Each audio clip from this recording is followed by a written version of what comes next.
I've had the honor and the privilege to be at the UN Commission on the Status of Women twice now, with a piece that I wrote called In Our Right Minds, guiding women to their strength as leaders, leading men to strength without armor.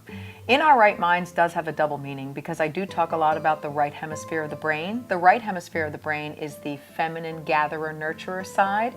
It's empathetic, intuitive, non-time bound, understands poetry, metaphor, story. It's very creative. It's very present and in the now.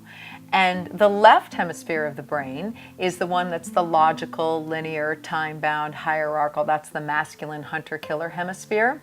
Well, both hemispheres developed over 3 million years of evolution, 100,000 years of the evolution of Homo sapiens to work in perfect balance. And yet, we live in a culture that is left brain dominant. All of us, men and women, the discourse of our society more comes from that logical, linear, hierarchical, time-bound.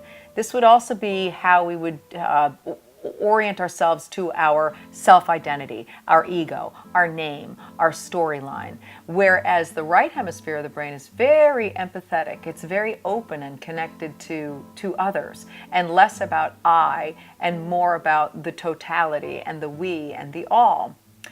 What's interesting is that right there in your brain, right there in your cranium, you have access to this type of intelligence, this right brain intelligence that can bring you to the present moment, that can bring you empathy, that can bring you intuitive intelligence, that can bring you creativity, that can bring you a whole wealth of a kind of intelligence and joy and presence that is your birthright.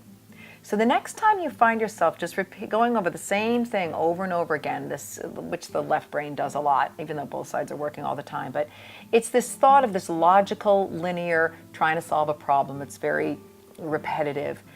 Just imagine yourself located in this tiny little spot in your left brain and say, maybe I can leave this repetitive thinking, go across the corpus callosum to the right hemisphere of the brain, where there's a whole different way of approaching a problem.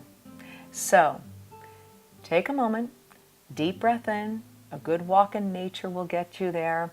Meditation is good, a mantra, a song, a dance, anything to get you into that right feminine gatherer nurturer intuitive intelligence. I'm Dale Allen. Thank you for joining me.